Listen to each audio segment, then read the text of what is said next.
Capítulo 2 do livro A Ortodoxia da Igreja, do irmão Watchman Nee. A Igreja em Éfeso. Leitura da Bíblia, Apocalipse, capítulo 2, versículos 1 ao 7. A Igreja em Éfeso é uma profecia a respeito da condição do primeiro estágio da Igreja depois dos apóstolos. A era apostólica foi até 96 d.C. Depois do ano 96, a era apostólica aparentemente acabou e muitas coisas erradas começaram a ser infiltradas. Uma vez que esse é um livro de profecia, os nomes no livro são também proféticos. Éfeso, em grego, significa desejável. A igreja que continuou após a igreja apostólica ainda era desejável. O Senhor disse: "Conheço tuas obras, assim o teu labor como a tua perseverança." O pronome teu, usados nos capítulos 2 e 3 de Apocalipse, está no singular. Entre as 7 igrejas, 5 foram censuradas. Uma não recebeu nem censura nem louvor, e apenas uma foi louvada. Éfeso é uma das que foram censuradas. Mas aqui o Senhor primeiro fala ao mensageiro de Éfeso sobre a realidade espiritual. Alguns acham que o Senhor tenta dizer algo bom antes de censurar, para que, sendo censurada, ela não se sinta tão mal como se o Senhor fosse diplomata. Mas o Senhor não é assim. Aqui, o Senhor expõe a realidade espiritual da igreja. Há algo chamado realidade espiritual que existe independente da condição exterior. Embora os israelitas fossem dignos à vista dos homens, contudo, por meio de Balaão, Deus disse que ele não viu iniquidade em Jacó. Números, capítulo 23, versículo 21. Não é que Deus não veja, pelo contrário, ele vê. Contudo, ele não enxerga nada errado. Não que os olhos de Deus podem ver melhor que os nossos, mas ele vê a realidade espiritual. Não nos é difícil ver que a condição da igreja hoje está desolada. Algumas vezes achamos que certo irmão ou irmã estão desolados também. Mas se os filhos de Deus forem iluminados pelo Senhor, eles verão que suas muitas fraquezas e falhas são mentiras. Se a realidade espiritual é verdadeira, então tudo aquilo é mentira. Por exemplo, considere um garotinho que foge para a rua e volta coberto de lama. Embora ao entrar em casa ele esteja sujo, eu digo que ele é limpo e bonito. É verdade que seu corpo está coberto com sujeira, mas a sujeira não veio dele. Uma vez lavado, ele ficará limpo novamente. Cada filho de Deus deve ver que, mesmo antes de ser lavado, ele é bom. A sujeira é uma mentira. A realidade dele é boa. Hoje a igreja não parece tão gloriosa quanto Deus diz, mas hoje a igreja é gloriosa. Se você tem discernimento espiritual, embora a igreja não esteja lavada, você ainda consegue ver que ela é boa. Por essa razão, você também pode agradecer a Deus continuamente pela igreja. Hoje a igreja é gloriosa, sem mácula, sem ruga, nem coisa semelhante. Efésios capítulo 5, versículos 25 ao 27. Sem mácula significa sem pecado, e sem ruga significa não envelhecida, sempre conservando seu frescor diante do Senhor. Deus disse que a igreja de Éfeso é boa, sua realidade espiritual é que é boa. E puseste à prova aos que a si mesmos se declaram apóstolos e não são, e os achastes mentirosos. O Senhor diz algo sobre provar os apóstolos, o que prova que após a era apostólica ainda havia apóstolos na igreja. Se houvesse apenas 12 apóstolos, então todos eles teriam de perguntar se o declarado apóstolo era João ou não.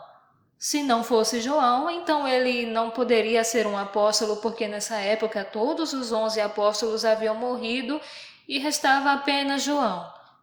A necessidade de os apóstolos serem provados confirma que após os 12 apóstolos houve ainda outros. Tenho, porém, contra ti que abandonaste o teu primeiro amor. A palavra primeiro em grego é protem. Isto se refere não apenas à primazia em tempo, mas também em natureza. Em Lucas capítulo 15, o pai deu a melhor veste para vestir o filho pródigo. Melhor também é protem. E se não, venho a ti e moverei do seu lugar o teu candeeiro, caso não te arrependas. As igrejas nos capítulos 2 e 3 de Apocalipse não são apenas as igrejas proféticas, mas também a igreja que estava realmente em 7 localidades da Ásia. É extraordinário porque a história diz-nos que por mais de 1000 anos não tem havido igreja em Éfeso. O candeeiro foi removido, mesmo sua aparência exterior foi removida. Hoje há igreja em Corinto, em Roma e assim por diante, mas não em Éfeso. Porque ela não se arrependeu, o candeeiro foi removido. Tens contudo a teu favor que odeias as obras dos nicolaítas, os quais eu também odeio. Os nicolaítas não podem ser encontrados na história da igreja. Uma vez que o Apocalipse é um livro de profecia, ainda devemos atentar para o significado da palavra. Nicolaítas, em grego, é composta de 2 palavras, nikao, que significa conquistar ou sobre outros, e laos, que significa povo comum, povo secular ou laicato. Então, nicolaíta significa conquistando o povo comum ou subindo sobre o laicato. Nicolaítas, portanto, refere-se a um grupo de pessoas que se autoavaliam muito acima dos crentes comuns. O Senhor está acima, os crentes comuns estão abaixo. Os nicolaítas estão abaixo do Senhor. Contudo, acima dos crentes comuns como uma classe mediadora, é o que o Senhor detesta, é algo para ser odiado. Mas naquela época havia somente o comportamento. Este ainda não havia se tornado um ensinamento. No Novo Testamento há um princípio fundamental. Todos os filhos de Deus são seus sacerdotes. Em Êxodo, capítulo 19, Deus convocou o povo de Israel dizendo: Agora, pois, se diligentemente ouvires a minha voz e guardardes a minha aliança, então sereis a minha propriedade peculiar dentre todos os povos, porque toda a terra é minha. Vós me sereis reino de sacerdotes e nação santa. Deus ordenou no princípio que a nação toda fosse de sacerdotes, mas não muito depois ocorreu o incidente da adoração ao bezerro de ouro. Moisés quebrou as tábuas da lei e disse: Quem estiver do lado de Deus, mate a seu irmão. Naquela ocasião, os levitas permaneceram do lado do Senhor e, como resultado, naquele dia 3.000 israelitas foram mortos. Êxodo, capítulo 32, versículos 25 ao 29. Doravante, somente os levitas poderiam ser sacerdotes. O reino de sacerdotes tornou-se uma tribo de sacerdotes. O restante do povo, Israel, não poderia ser sacerdote e deveria depender dos levitas serem os sacerdotes em seu favor. A classe sacerdotal no Velho Testamento era uma classe mediadora, mas no Novo Testamento Pedro diz: Vós, porém, sois raça eleita, sacerdócio real, nação santa, povo de propriedade exclusiva de Deus. 1 Pedro capítulo 2, versículo 9. Nós, a igreja toda, somos sacerdotes. Isso retorna à condição do início. Apocalipse capítulo 1, versículos 5 ao 6, diz que todos quantos foram lavados no sangue são sacerdotes. Os sacerdotes estão encarregados dos negócios de Deus. Não deve haver uma classe mediadora na igreja. A igreja tem apenas um sumo sacerdote, o Senhor Jesus. Antes de haver essa mudança na igreja, todos os crentes cuidavam dos assuntos do Senhor. Mas depois dos apóstolos, esta condição começou a mudar. Os homens começaram a perder os interesses quanto à questão de servir o Senhor. Quando a Igreja Católica Romana começou, na época de Pérgamo, havia poucos que eram salvos, mas muitos que eram batizados, porquanto incrédulos encheram a igreja. Então apareceu um grupo de clérigos. Desde que haviam membros que não eram espirituais, que deveriam eles fazer? Dizer-lhes para colocarem de lado o livro da contabilidade e pegar a Bíblia para pregar não seria conveniente. Assim, um grupo de pessoas foi separado para ter cuidado especial pelos assuntos espirituais, enquanto o restante fazia o trabalho secular. Portanto, o clero foi produzido contrariamente ao desejo de Deus.